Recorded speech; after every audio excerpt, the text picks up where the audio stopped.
Hello दोस्तों, कैसे हो आप सब। आज हम देखेंगे अध्याय 8 एनसीईआरटी सिक्स क्लास की। अध्याय 8 का नाम है अशोक, एक अनोखा सम्राट जिसने युद्ध का त्याग किया। हम इसमें अशोक के बारे में देखेंगे, एक अनोखा सम्राट क्यों बोला गया है। चलिए चलते हैं आगे। रोशन के रुपए। जन्मदिन पर रोशन को दादी जी से कड़क नोट मिले। उसने उन्हें अपने हाथ में दबा रखा था। उसे एक नया सीडी खरीदने का बहुत मन था, लेकिन साथ ही वह बिल्कुल नए कड़क नोटों को देखना और छू कर महसूस करना चाहती थी। सीडी देखा ही होगा, कॉम्पैक्ट डिस्क। तभी उसने पाया कि सभी नोटों में दाहिनी तरफ गांधी जी का मुस्कुराता चेहरा बना हुआ था और बाईं तरफ छोटे छोटे शेर चित्रित थे। उसने सोचा, आखिर यहाँ शेर क्यों बने हुए हैं। अब जैसे एनसीईआरटी हमें समझाने की कोशिश करती है, तो ये शेर चित्र क्यों बने हैं हमारे नोट पर, इसे हम देखना है। गांधी जी का तो सभी जानते हैं, आइए हम जानते हैं अब शेर क्यों छपे हुए हैं। एक बहुत बड़ा राज्य, एक बहुत बड़े राज्य को साम्राज्य बोला जाता है। हम जिन शेरों के चित्र रुपयों पैसों पर देखते हैं, उनका एक लंबा इतिहास है। उन्हें पत्थरों को काट कर बनाया गया। किसको काट कर बनाया गया है? पत्थरों को काट कर बनाया गया है और फिर उन्हें सारनाथ में एक विशाल स्तंभ पर स्थापित किया गया था। ये सारनाथ वही है जो हमने पिछले चैप्टर में देखा है। इतिहास के महानतम राजाओं में से एक अशोक के निर्देश पर इसके जैसे कई स्तंभों और पत्थरों पर अभिलेख उत्कीर्ण किए गए। यानी जब अशोक के कहने पर यह हुआ था और बहुत स्तंभों पर पत्थरों पर ऐसे अभिलेख उत्कीर्ण किए गए थे, यानी अभिलेख छापे गए थे, बनाए गए थे। इसके पहले कि हम यह जाने कि इन अभिलेखों में क्या लिखा है, यह समझने की कोशिश करें कि उनके राज्य को साम्राज्य क्यों कहा जाता है। चलिए देखते हैं। अशोक जिस साम्राज्य पर शासन करते थे, उसकी स्थापना उनके दादा चंद्रगुप्त मौर्य ने लगभग 2300 साल पहले की थी। जिस साम्राज्य की उन्होंने वो अब शासन कर रहे हैं, वो उनके दादा ने किया था और उनके दादा का नाम था चंद्रगुप्त मौर्य। चाणक्य या कौटिल्य नाम के एक बुद्धिमान व्यक्ति ने चंद्रगुप्त की सहायता की थी। यानी जो एक नाम है चाणक्य, कौटिल्य, जब आप बड़ी क्लास में आ जाएंगे या फिर आपको हिस्ट्री की या पॉलिटिकल साइंस की किताब पढ़ेंगे, तो उसमें चाणक्य या कौटिल्य के बारे में बहुत अच्छे से बताया गया है। और इनके नाम में भी पता नहीं चल पाता है इनका नाम चाणक्य था या कौटिल्य। तो ऐसा लगता है जैसे ये दोनों एक ही पर्सन है, तो इसलिए इन दोनों का नाम ऐसे बोला गया है, चाणक्य कौटिल्य। कहा जाता है कि जो चाणक्य थे वही कौटिल्य थे। उन्होंने चंद्रगुप्त की सहायता की थी। चाणक्य के कई विचार हमें अर्थशास्त्र, जो चाणक्य के कई विचार हैं, वो हमें उनकी जो किताब है, उनकी किताब का नाम है अर्थशास्त्र। ये अर्थशास्त्र ये आज का वाला नहीं है जो 9th क्लास में अर्थशास्त्र चलता है। ये इसमें अर्थशास्त्र में सारी की सारी जितनी भी हैं वो राजा के लिए बताया गया है कि राजा को क्या करना चाहिए, कैसे शासन करना चाहिए। ये मैकियावेली की प्रिंस की जो किताब है उसके जैसा है। मतलब मैं ये कहूँगा कि मैकियावेली की प्रिंस इसके जैसी है। चलिए वंश देखते हैं क्या है। जब एक ही परिवार के कई सदस्य एक के बाद एक राजा बनते हैं, एक ही परिवार का बोल रहा है यहाँ पर, और जब एक के बाद एक कई सदस्य राजा बनते हैं, तो उन्हें एक ही वंश का कहा जाता है। मौर्य वंश में 3 महत्वपूर्ण राजा हुए। ये ध्यान रखना कौन किसका पिता था, कौन दादा था। मैंने बच्चों को भी ये याद करवाया था। चंद्रगुप्त, उसका बेटा बिंदुसार, और बिंदुसार का पुत्र अशोक। इसलिए ये जो अशोक का दादा हो गए चंद्रगुप्त। ठीक है। साम्राज्य में बहुत से नगर थे। मानचित्र में उन्हें काले बिंदुओं से दिखाया गया है। ये रहा, पहले देख लेते हैं। तक्षशिला, उज्जैन, पाटलिपुत्र, ये महत्वपूर्ण नगर थे। तक्षशिला, उज्जैन, पाटलिपुत्र। मौर्य साम्राज्य उस युग के प्रमुख नगर और अभिलेखों के प्राप्ति स्थल। ये प्रमुख नगर दिखाए गए हैं यहाँ पर, देखिए ब्लैक कलर में प्रमुख स्थल हैं, प्रमुख नगर हैं, और जो अभिलेखों के प्राप्ति स्थल, यहाँ से अभिलेख मिले हैं। जितने भी लाल लाल जगह पर हैं, यहाँ से सबने अशोक ने अभिलेख बनवाए थे। ये सब आप देख सकते हैं। ये रहा सारनाथ। ठीक है। बहुत से नगर थे। इनमें साम्राज्य की राजधानी थी पाटलिपुत्र, उज्जैन और तक्षशिला जैसे नगर प्रमुख थे। जो राजधानी थी वो पाटलिपुत्र थी। एक नगर वो महत्वपूर्ण था, एक नगर और था जो उज्जैन था, और तक्षशिला, ये नगर महत्वपूर्ण प्रमुख थे। तक्षशिला उत्तर पूर्व, पश्चिम और मध्य एशिया के लिए आने जाने का मार्ग था। तक्षशिला के बारे में बताया क्या था? तक्षशिला उत्तर पश्चिम, जैसे कि यहाँ पर है तक्षशिला, मैप में आप देख रहे हैं इधर, तक्षशिला उत्तर पश्चिम के लिए और मध्य एशिया के लिए आने जाने का मार्ग था। दूसरी तरफ उज्जैन उत्तरी भारत से दक्षिणी भारत जाने वाले रास्ते में पड़ता था। चलो ढूंढते हैं उज्जैन, ये रहा। उत्तरी भारत से दक्षिण भारत में आप जाओगे तो ये बीच में पड़ता है। शायद नगरों में व्यापारी, सरकारी अधिकारी और शिल्पकार रहा करते थे। ये बताया जा रहा है कि नगरों में कौन रहते थे? व्यापारी, सरकारी अधिकारी और शिल्पकार रहा करते थे।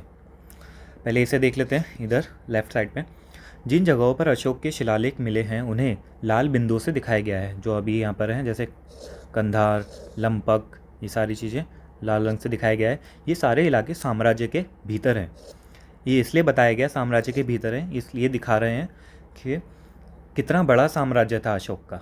ये पूरा जितना भी पूरा है वो अशोक का साम्राज्य था, इतना यहाँ तक, ये पूरा, जिसमें अफ़गानिस्तान, जो आज का अफ़गानिस्तान है, वो भी कंधार, लंपक ये आते थे। इसलिए ये बताया गया सारे इलाके साम्राज्य के भीतर है। उन देशों के नाम बताओ जहाँ अशोक के अभिलेख मिले हैं। भारत के कौन से राज्य मौर्य साम्राज्य के बाहर थे?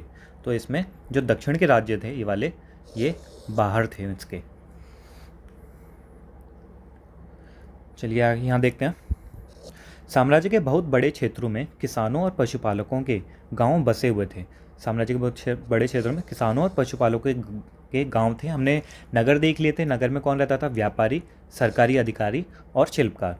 और जो गांव थे उनमें कौन रहते थे? किसान और पशुपालक। मध्य भारत जैसे इलाकों में ज़्यादातर हिस्सा जंगलों से भरा हुआ था, लेकिन आजकल तो सारा ही जंगल ही काट डाला गया है। वहाँ पर लोग फल फूल का संग्रहण और जानवरों का शिकार करके जीविका चलाते थे। साम्राज्य के अलग अलग इलाकों में लोग भिन्न भिन्न भाषाएं बोलते थे। वे लोग शायद अलग अलग प्रकार का भोजन करते थे। भाषाएं भी अलग थी उनकी और भोजन भी अलग था। वही कल्चर अलग अलग था, सबका विविधता थी। और यहाँ तक कि अलग अलग किस्म की पोशाक भी पहनते थे, जैसे कि अभी भी होता है। हमारे इंडिया में कितनी विविधता है और ये पहले से ही चली आ रही है। राज्य साम्राज्य से कैसे भिन्न है? अब ये बता रहे हैं कि जो राज्य होते हैं वो साम्राज्य से कैसे अलग होते हैं। चूँकि साम्राज्य राज्यों से बड़े होते हैं और उनकी रक्षा के लिए बड़ी सेनाएं की ज़रूरत होती है, इसलिए सम्राटों को राजाओं की तुलना में ज़्यादा संसाधनों की ज़रूरत होती है। तो जो सम्राट होते हैं, छोटे जो सिर्फ राज्य होते हैं, उनके जो राज करता है उनको राजा बोला जाता है, और जो साम्राज्य पर राज करते हैं उसे सम्राट बोला जाता है। और इतनी बड़ी सेना को रखने के लिए, मैंने पहले भी बताया था, जितनी बड़ी सेना होगी संसाधनों की ज़रूरत उतनी बढ़ेगी। ऐसे ही हमारे देश में भी होता है, जितना बड़ा हमारा देश आगे बढ़ेगा हमें भी संसाधनों की ज़रूरत उतनी ही पड़ेगी। इसी कारण उन्हें बड़ी संख्या में कर इकट्ठा करने वाले अधिकारियों की ज़रूरत थी। क्या कर इकट्ठा करने वाले? कर इकट्ठा करने वाले अधिकारियों की। अब यहाँ पर वो कर इकट्ठा करने वाले अधिकारियों को रखेंगे। साम्राज्य का प्रशासन कैसे चलता था, इससे प्रश्न आते हैं। प्रशासन से इससे इसलिए प्रश्न आते हैं क्योंकि हमारा प्रशासन और इस प्रशासन में कंपैरिजन किया जाता है कि पहले साम्राज्य का प्रशासन कैसा था और अभी का कैसा है। चूँकि मौर्य साम्राज्य बहुत बड़ा था, इसलिए अलग अलग हिस्सों पर अलग अलग ढंग से शासन किया जाता था। अलग अलग हिस्सों पर अलग अलग ढंग से शासन किया जाता है। पाटलिपुत्र और उसके आसपास के इलाकों पर सम्राट का सीधा नियंत्रण था, क्योंकि वो उसकी राजधानी के पास था। सारा पाटलिपुत्र राजधानी थी और उसके आसपास का इलाका उसके पास ही था। इसका मतलब यह हुआ कि इस इलाके के गांवों और शहरों के किसानों, पशुपालकों, शिल्पकारों और व्यापारियों से कर इकट्ठा करने के लिए राजा अधिकारियों की नियुक्ति करता था। अब यह ध्यान रखना, जो अधिकारियों की नियुक्ति कर रहे हैं वो राजा कर रहा है, राजा करता है अधिकारियों की नियुक्ति। जो राजा के आदेशों का उल्लंघन करते थे, अधिकारी उनको सजा भी देते थे। यानी जो इन्होंने अधिकारियों की नियुक्ति की थी राजा ने, यानी सम्राट ने, तो और उनको भेज दिया गया कर लेने के लिए। अगर कोई भी इनका आदेशों का उल्लंघन करेगा, राजा के आदेशों का, तो जो अधिकारी जो नियुक्त किए गए थे कर लेने के लिए, वो उनको सजा देते थे। इनमें से कई अधिकारियों को वेतन भी दिया जाता था। संदेशवाहक एक जगह से दूसरी जगह घूमते रहते थे और राजा के जासूस अधिकारियों के कार्यकलाप पर नज़र रखते थे। ये ध्यान देना है यहाँ पर। पहले तो वो उन्होंने एक कर अधिकारी नियुक्त किए। कर अधिकारियों के बाद संदेशवाहक भी थे जो एक जगह से दूसरी जगह घूमते रहते थे, जो सारी चीज़ों के बारे में जानकारी देते थे। और दूसरा राजा के जासूस भी थे जो अधिकारियों पे नज़र रखते थे, अधिकारियों पर नज़र रखते थे और उनके जितने भी वो काम करते थे उस पर नज़र रखी जाती थी। इन सबके ऊपर सम्राट था जो राज परिवार एवं वरिष्ठ मंत्रियों की सहायता से, यहाँ ध्यान देना, राज परिवार वरिष्ठ मंत्रियों, समझे, परिवार की भी हेल्प लेता थे, सहायता से सब पर नियंत्रण रखता था। मौर्य साम्राज्य के भीतर कई छोटे क्षेत्र या प्रांत थे। हमने देखा अभी शहर नगर भी हो गए, गांव भी हो गए और कुछ छोटे क्षेत्र, उन्हीं प्रांत को ही छोटा क्षेत्र बोला जाता है। इन पर तक्षशिला या उज्जैन जैसी प्रांतीय राजधानियों से शासन किया जाता था। यानी जो प्रांतीय राजधानियाँ थीं, इससे इन पर से उन पर शासन किया जाता था। कुछ हद तक पाटलिपुत्र से इन क्षेत्रों पर नियंत्रण रखा जाता था और अक्सर राजकुमारों को वहाँ का राज्यपाल बनाकर भेजा जाता था। यहाँ ध्यान देना कि जो राजकुमार थे उनको क्या बनाया जाता था, वहाँ का राज्यपाल। आज भी हमारे राज्यों में राज्यपाल होते हैं, तो जिस भी राज्य से आप हो मुझे बताना कमेंट करके कि वहाँ का गवर्नर कौन है अभी, वहाँ के राज्यपाल कौन है अभी। तो यहाँ ध्यान देना, यहाँ पर जो राज्यपाल भेजे जाते थे वो राजकुमार ही होते थे। लेकिन ऐसा लगता है कि इन जगहों पर स्थानीय परंपराओं नियमों को ही माना जाता था। राजकुमार तो वहाँ आ गए, लेकिन संपर्क ना ही होने की वजह से और वहाँ की परंपराएं ऐसी थीं, इस वजह से शायद स्थानीय परंपराएं और नियमों का ही उधर सम्मान किया जाता था और माना जाता था। प्रादेशिक केंद्रों के बीच विस्तृत क्षेत्र थे। प्रादेशिक जो केंद्र थे उनके बीच विस्तृत क्षेत्र थे। इनके इलाकों में मौर्य शासक सिर्फ मार्गों और नदियों पर नियंत्रण रखने की कोशिश करते थे। जो ये इलाके थे, जो विस्तृत क्षेत्र थे, वहाँ पर मौर्य शासक सिर्फ मार्गों और नदियों पर नियंत्रण रखने की कोशिश करते थे। क्यों? क्योंकि जो मार्ग होते थे और जो नदी होती थी, मार्ग से तो और नदियाँ दोनों ही है ना व्यापार का काम करती थी। नदियों से भी व्यापार होता था, मार्गों से भी होता था, जो कि आवागमन के लिए महत्वपूर्ण थे। यहाँ से उन्हें जो भी संसाधन कर और भेंट के रूप में मिलते थे। यहाँ पर जो भी संसाधन उन्हें कर और भेंट, कर वो होता है जो सबको देना ही होता है, भेंट वो होती है जो आप अपनी मन से दे सकते हो, उसे इकट्ठा किया जाता था। उदाहरण के लिए अर्थशास्त्र में लिखा है कि यही वही किताब है अर्थशास्त्र, बताना है किसने लिखी थी। उत्तर पश्चिम कंबल के लिए और दक्षिण भारत सोने और कीमती पत्थरों के लिए प्रसिद्ध था। जो उत्तर पश्चिम था वो किसके लिए? कंबल के लिए। और जो दक्षिण भारत था वो सोने और कीमती पत्थरों के लिए प्रसिद्ध था। तो ध्यान देना, जो उत्तर पश्चिम है वो कंबल के लिए प्रसिद्ध था और जो दक्षिण भारत है वो सोने और कीमती पत्थरों के लिए। संभव है कि संसाधन नजराने के रूप में इकट्ठे किए जाते थे। जो ये संसाधन है, ये सारे कर, भेंट, ये सभी चीज़ वो नजराना लिया जाता था उनसे। अभी नजराना क्या होता है यहाँ पर देखते हैं। नजराना जहाँ कर नियमित ढंग से, नियमित मतलब आपको देना ही पड़ेगा हर महीने, या फिर कोई भी आप काम कर रहे हो तो उस पर कर देना पड़ेगा, नियमित इकट्ठे किए जाते थे। वहीं नजराना अनियमित रूप से जब भी संभव हो इकट्ठा किया जाता था। जब भी संभव हो, कभी सेना के लिए ज़्यादा ज़रूरत पड़ गई, कहीं लड़ाई होने वाली है तो सेना को ज़्यादा चाहिए, संसाधनों की ज़रूरत पड़ रही है, तो इसलिए वहाँ से ये जब भी चाहे संभव हो नजराने इकट्ठा कर सकते थे। ऐसे नजराने विविध पदार्थों के रूप में प्राय ऐसे लोगों से लिए जाते थे जो स्वेच्छा से इसे देते थे। स्वेच्छा, ध्यान देना, जो नजराना है वो स्वेच्छा से दिया जाता था और जो कर है वो आपको देना ही पड़ता था, मैंडेटरी था ये। तो कर, भेंट और नजराना। आगे देखते हैं राजधानी में सम्राट। मेगास्थनीज, ये एक और हैं मेगास्थनीज, इसका भी नाम याद रखना है।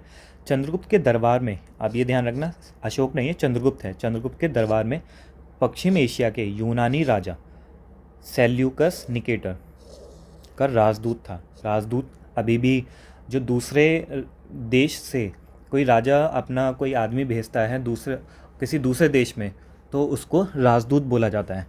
अभी भी हमारे भारत में भी सभी के राजदूत रहते हैं। तो आप बताना कौन किस किस के राजदूत हैं यहाँ पर।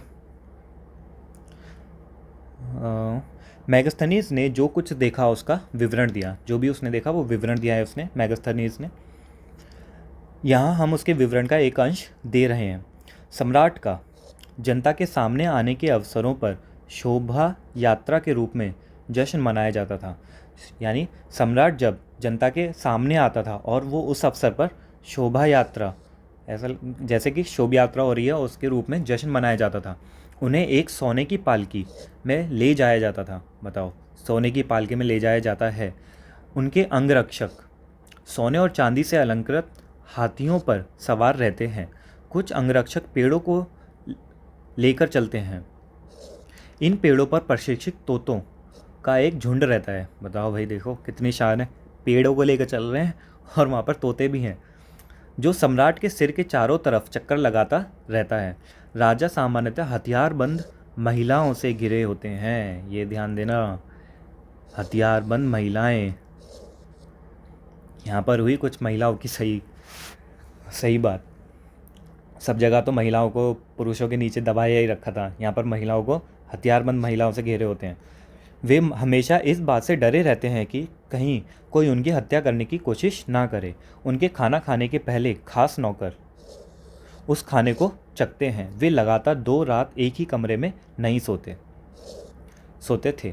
अब ये चीज़ जो थी वो सब आंखों देखा था मैगस्थनीज का, और अगर इसे हम सच मानते हैं, क्योंकि सच ही मानेंगे क्योंकि वो विदेश का था और झूठ तो लिखेगा ही नहीं, क्योंकि जितने भी लोग होते हैं जो विदेश के होते हैं वो हमेशा या तो नीचा दिखाने की कोशिश करेंगे, इसलिए अच्छा नहीं लिखते। तो अच्छा लिखेंगे तो तभी लिखेंगे जब वो हो रहा होगा। तो यानी ये सच्ची में हुआ होगा तभी उसने लिखा है। तो हथियारबंद महिलाएं, शोभा यात्रा से देखे थे, सोने की पालकी, कितना सोना था पहले, अंगरक्षक होते थे, पेड़ों पे तोते होते थे, कितना सारा कुछ होता था। इमेजिन करके देखो। और पाटलिपुत्र के बारे में, यहाँ पर पाटलिपुत्र जो आधुनिक पटना है उसके बारे में। यह एक विशाल और खूबसूरत नगर है। विशाल और खूबसूरत, अभी भी बहुत खूबसूरत है पटना नगर। यह एक विशाल प्राचीर से घिरा है जिसमें 570 बुर्ज और 64 द्वार हैं। 2 और 3 मंजिल वाले घर लकड़ी और कच्ची ईंटों से बने हैं। 2 और 3 मंजिल वाले जो घर हैं वो लकड़ी के बने हैं और कच्ची ईंटों से बने हैं। ये ध्यान देना, हड़प्पा सभ्यता में जो हमने देखा था वो पक्की ईंटों से बने हुए थे और यहाँ पर कच्ची ईंटों से बने हुए हैं। राजा का महल भी काठ से बना है जिसे पत्थर की नक्काशी से अलंकृत किया गया है। यह चारों तरफ से उद्यानों और चिड़ियों के लिए बने बसेरों से घिरा है। ये काट ध्यान रखना है, ये भी लकड़ी ही है। राजा द्वारा खाना खाने के पहले खास नौकर उस खाने को क्यों चखते थे? पाटलिपुत्र मोहनजोदड़ो से किस तरह भिन्न था? ये जो अभी देखा हमने कच्ची ईंटों वाला, तो सोचना है इसके बारे में। चलिए अब आगे चलते हैं। और अंत में जंगल वाले इलाके आते हैं। ये कहाँ से आ रहा है हमारा? इस साइड से। जब नजराने के रूप में इकट्ठा किए जाते थे, आवागमन करते थे, तो वो प्रादेशिक केंद्रों के बीच जो विस्तृत क्षेत्र थे उन पर मार्गों और नदियों पर ही वो नियंत्रण रखने की ज़्यादा कोशिश करते थे। और अंत में जंगल वाले इलाके आते थे, वहाँ रहने वाले लोग काफ़ी हद तक स्वतंत्र थे। उनसे यह उम्मीद की जाती थी कि वे मौर्य पदाधिकारियों को हाथी, लकड़ी, मधु, मोम जैसी चीज़ें ला कर दें। अब ये स्वतंत्र तो थे, यानी अपना सारा काम स्वतंत्र कर सकते हैं, लेकिन वो उन पर कुछ चीज़ें भी बोली जाती थी कि भाई आप ये सारी चीज़ें हमें लाकर दे दो। हाथी जो सेना के लिए काम आते थे, लकड़ी जो घर बनाने के और बहुत सारी चीज़ों के काम आता है, शहद, मधु हो गया और मोम हो गया, ये सारी चीज़ें। अशोक एक अनोखा सम्राट। अब हम अपने चैप्टर के पार्ट पे पहुंचते हैं। चैप्टर के उस मेन पार्ट पर पहुंचते हैं जहाँ पर चैप्टर का नाम है अशोक मौर्य वंश के सबसे प्रसिद्ध शासक थे। वह ऐसे पहले शासक थे जिन्होंने अभिलेखों द्वारा जनता तक अपने संदेश पहुंचाने की कोशिश की। तो ऐसे ही पहले शासक थे जिन्होंने अभिलेख लिखवाए थे। अशोक के ज़्यादातर अभिलेख प्राकृत भाषा और ब्राह्मी लिपि में हैं। ये वही भाषा है जिसमें जैन और बुद्ध धर्म में जो महावीर थे और गौतम बुद्ध थे, उन्होंने प्राकृत भाषा में अपना जितने भी शिक्षाएं दी थी वो दी थी। और ब्राह्मी लिपि है। हमारी जो लिपि है हिंदी भाषा की, वो देवनागरी लिपि है, यानी लिखने के ढंग को लिपि क्या कहा जाता है, तो ये ब्राह्मणी लिपि है। कलिंग युद्ध का वर्णन करता हुआ अशोक का एक अभिलेख, हम इस पर बाद में आएंगे। कलिंग जो युद्ध हुआ है, कभी कभी मेरी जबान ऐसे अटक जाती है, ऑनलाइन में पता ही नहीं चल पाता। ऑफलाइन में तो कुछ नहीं होता, अभी शायद धीरे धीरे आदत पड़ेगी। आप मेरे पर हंसना मत। अशोक का कलिंग युद्ध देखते हैं इस पे। कलिंग तटवर्ती उड़ीसा का प्राचीन नाम है, जो उड़ीसा है आज का हमारा, उसका प्राचीन नाम है ये। अशोक ने कलिंग को जीतने के लिए एक युद्ध लड़ा, लेकिन युद्ध जनित हिंसा और खून खराबा देखकर उसे युद्ध से वितृष्णा हो गई, यानी उसका मन छिन्न भिन्न हो गया। अब उसे ये लगने लगा भाई ये बहुत बेकार है। उन्होंने निर्णय लिया कि वे भविष्य में कभी युद्ध नहीं करेंगे। अब ये तो चीज़ कलिंग के बारे में हो गई। चलो इसका और अच्छे से वर्णन कर देखते हैं। अपने एक अभिलेख में अशोक ने यह बात कही, राजा बनने के 8 साल बाद मैंने कलिंग विजय की। तो वो राजा बनते ही उन्होंने कलिंग पर विजय नहीं किया, और ये इनका पहला ही युद्ध था, और पहला ही उनका 8 साल बाद हुआ था राजा बनने के। लगभग 1.5 लाख लोग बंदी बना लिए गए, यहाँ पर बंदी बना लिए गए 1.5 लाख, और 1 लाख से भी ज़्यादा लोग मारे गए। बताओ, इससे मुझे अपार दुख हुआ। क्यों? ये वो बोल रहे हैं, अशोक बोल रहे हैं, क्यों? जब किसी स्वतंत्र देश को जीता जाता है तो लाखों लोग मारे जाते हैं और बहुत सारे बंदी बनाए जाते हैं। इसमें ब्राह्मण और श्रमण भी मारे जाते हैं, सभी मारे जाते हैं, ब्राह्मण भी और जो काम करते हैं वो भी।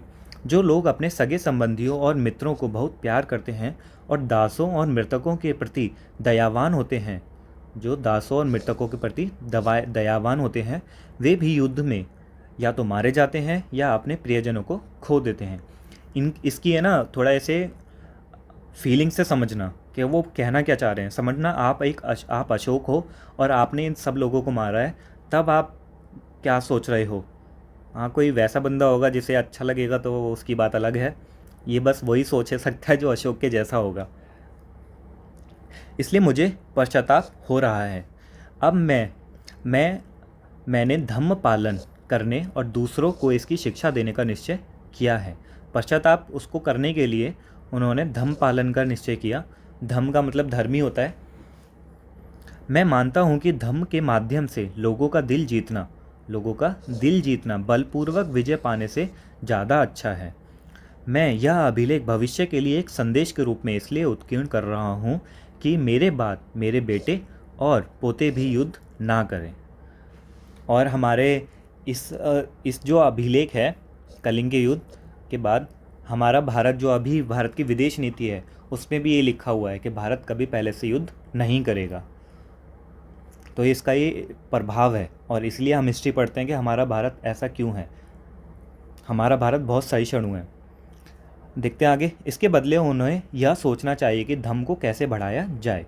इनके जो मेरे बेटे थे, यानी अशोक के बेटे और पोते, उनको ये सोचना चाहिए कि जो धम्म था उसको कैसे बढ़ाया जाए।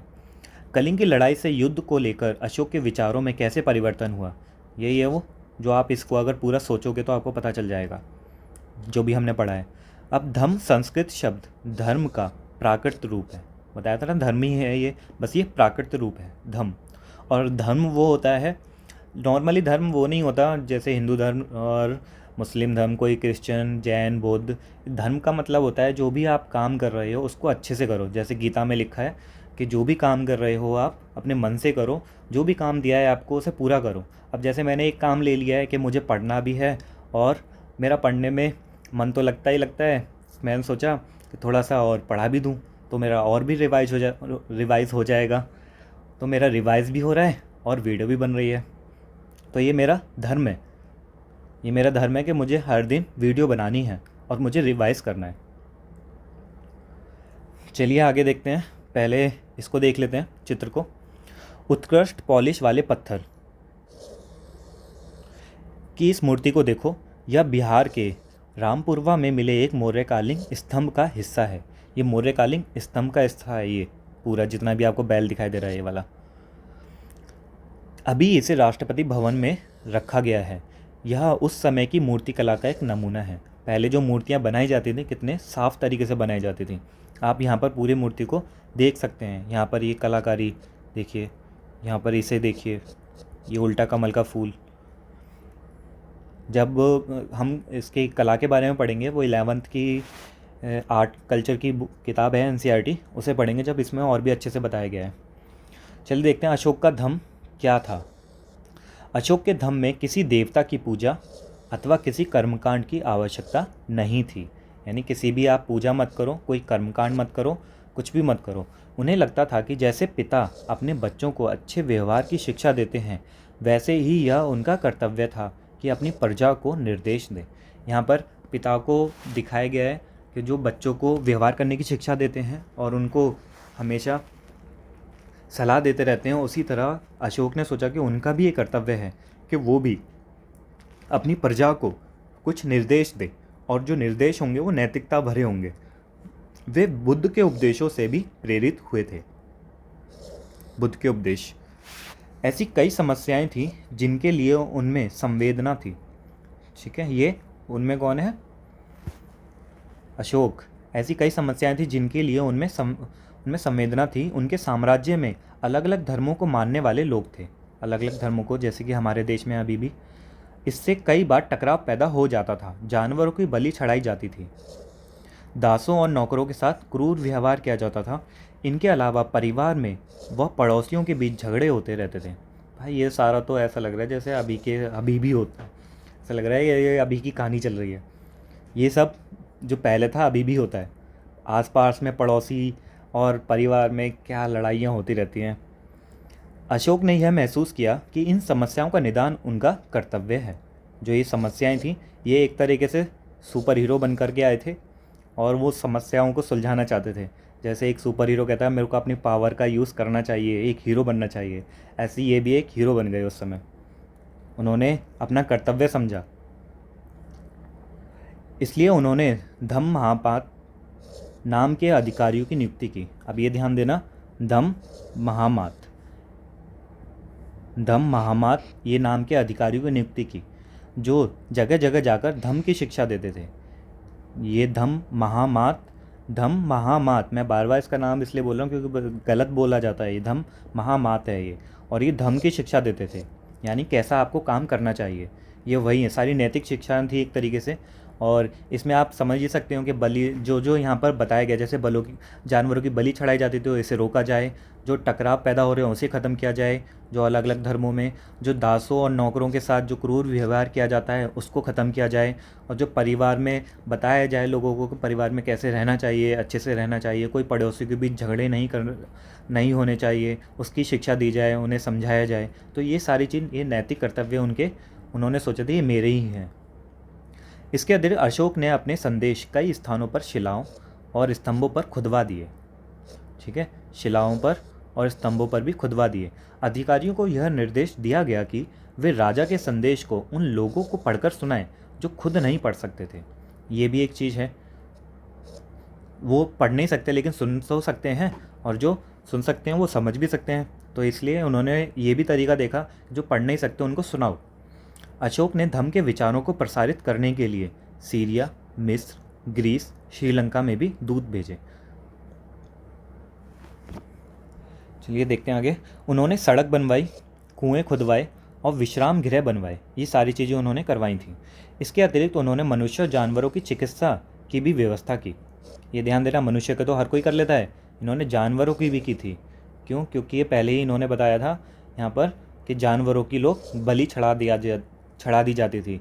तो उनको, इनके मन में था कि जानवरों को नुकसान ना हो, तो जो जानवर घायल होता था उनके लिए भी चिकित्सा की व्यवस्था की गई। अपनी प्रजा के लिए अशोक के संदेश। अभी देखते हैं, नीचे देखते हैं कुछ है क्या। कुछ भी नहीं है। अरे चैप्टर बड़ी जल्दी ख़त्म हो गया आज। हाँ चलिए देखते हैं। अपनी प्रजा के लिए अशोक के संदेश। लोग विभिन्न अवसरों पर अनुष्ठान करते हैं। उदाहरण के लिए, जब वे बीमार होते हैं, या जब उनके बच्चों का विवाह होता है, बच्चों के जन्म पर, और जब यात्रा शुरू करते हैं, तब वे तरह तरह के अनुष्ठान करते हैं। अभी भी करे जाते हैं सारे। ये कर्मकांड किसी काम के नहीं। आज जो किए जाते हैं उनके लिए अशोक का क्या संदेश है कि ये कर्मकांड किसी काम के नहीं होते।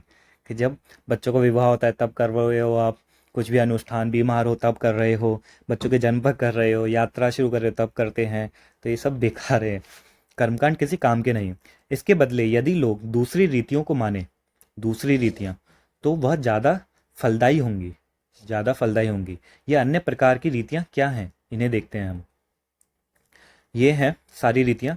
अपने दासों और नौकरों के साथ अच्छा व्यवहार करना, पहली रीति। बड़ों का आदर करना, दूसरी रीति। सभी जीवों पर दया करना, और ब्राह्मणों तथा श्रमणों को दान देना।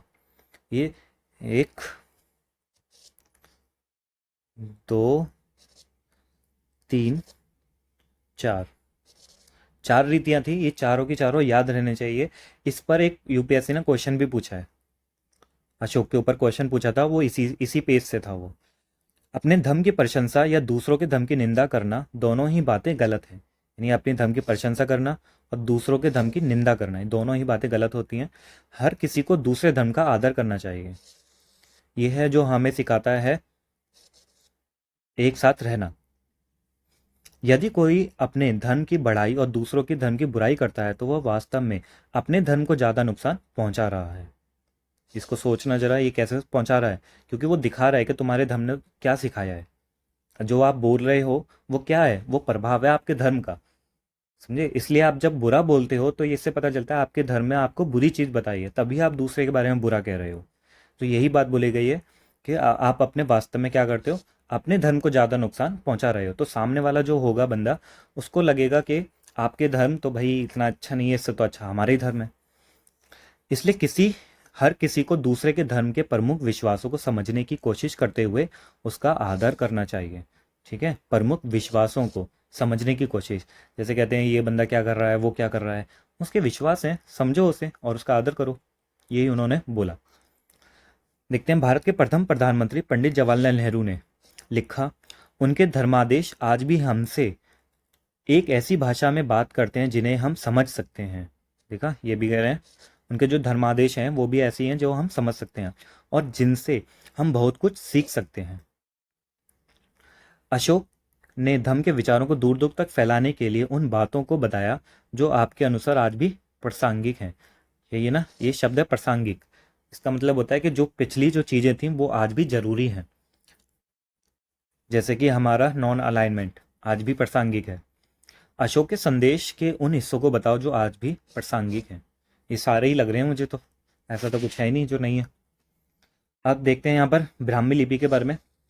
आधुनिक भारत की ज़्यादातर लिपियाँ पिछले सैकड़ों वर्षों में ब्राह्मी लिपि से उत्पन्न हुई। जो हमारी जो लिपि है वो ब्राह्मी लिपि से ही उत्पन्न हुई बोली जाती है। यहाँ आप आ अक्षर को अलग अलग भाषाओं की लिपियों में देख सकते हैं। ये आ अक्षर है, ये आरंभिक ब्राह्मी है, ये देवनागरी है, यहीं से ही आ ऐसे बन गया। ये बांग्ला, मलयालम और तमिल, ये सारी जो ब्राह्मी लिपि हैं इन्हीं से ही आगे उपजी हैं ये। अन्यत्र में देखते हैं क्या है। मौर्य साम्राज्य के उभरने से थोड़ा पहले, लगभग 2400 वर्ष पहले, चीन में सम्राटों ने चीन की दीवार का निर्माण शुरू किया। चीन की दीवार की बात बताई जा रही है आपको। इसे बनाने का उद्देश्य उत्तरी सीमा की पशुपालक लोगों से रक्षा करना था। बताओ, देखा चीन कितने डरे हुए थे उन पशुपालक लोगों से, कितने खतरनाक थे वो। अगले 2000 वर्षों तक इस दीवार का निर्माण कार्य चलता रहा। बताओ, 2000 वर्षों तक चलता रहा, क्योंकि साम्राज्य की सीमाएं बदलती रहीं। यह दीवार लगभग 6400 किलोमीटर लंबी है तथा पत्थर और ईंट से बनी हुई है।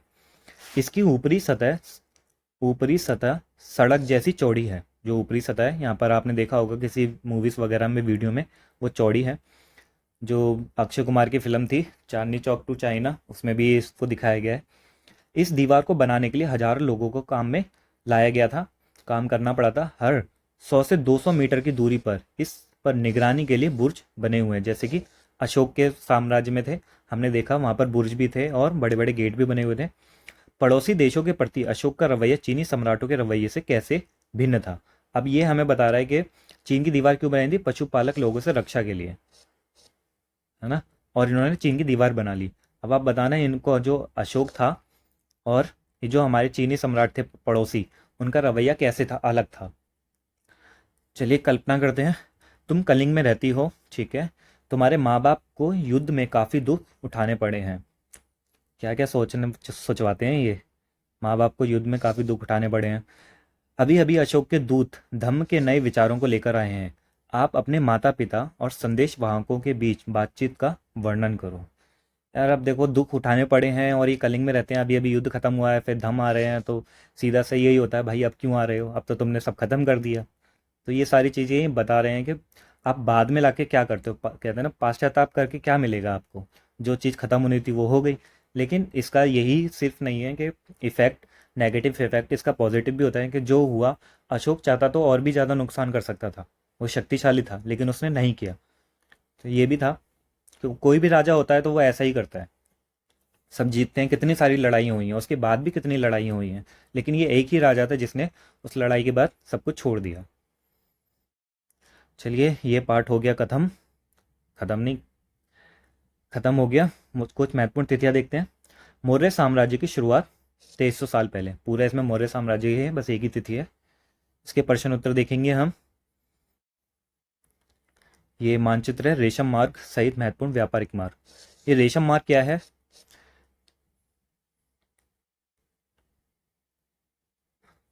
जो लाल कलर से दिखाए गए हैं ये मार्ग चीनी शासकों के नियंत्रण में थे।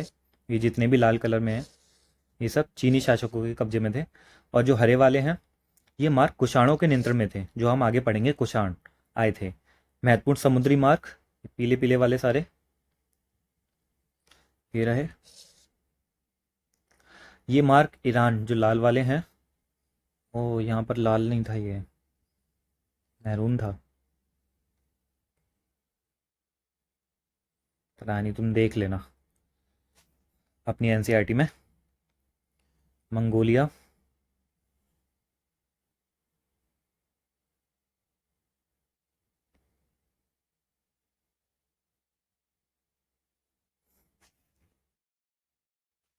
अब देखते हैं आगे की बात।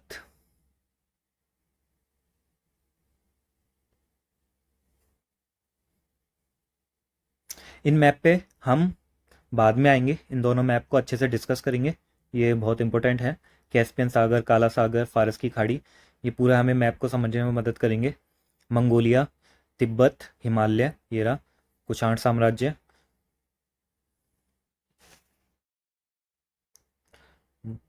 मसूलीपट्टनम, पट्टनम, सिंधु नदी, गंगा नदी, ये सारी चीज़ें हमें ना किसी और वीडियो में देखेंगे दोनों मैप को अच्छे से। और ये भी जो भी यहाँ लिखा हुआ है, काली मिर्च, फिर कौन से मसालों का निर्यात।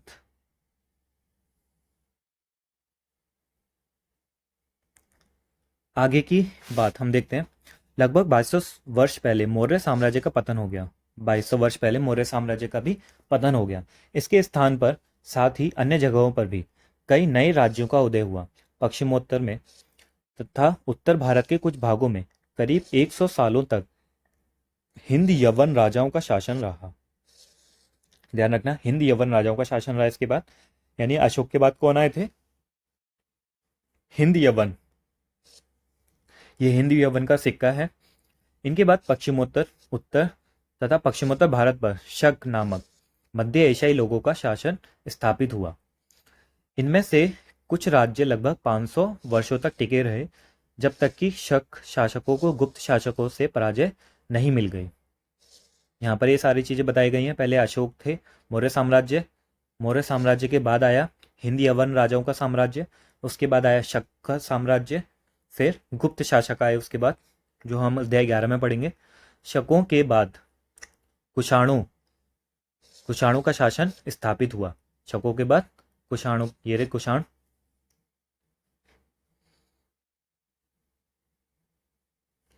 अध्याय 10 में तुम कुषाणों के बारे में और भी अधिक जानोगे। अध्याय 10 देखेंगे। उत्तर तथा मध्य भारत के कुछ इलाकों में मौर्य सेनानायक पुष्यमित्र शुंग ने एक राज्य की स्थापना की। यह ध्यान रखना, जो मौर्य सेनानायक थे पुष्यमित्र शुंग, इन्होंने एक राज्य की स्थापना की। शुंगों के बाद कर्ण, जो इन्हीं को बोला जाता है शुंग, उसके बाद कर्ण तथा कुछ और वंशों का शासन तब तक चला जब तक लगभग 1700 वर्ष पहले गुप्त साम्राज्य की स्थापना हुई।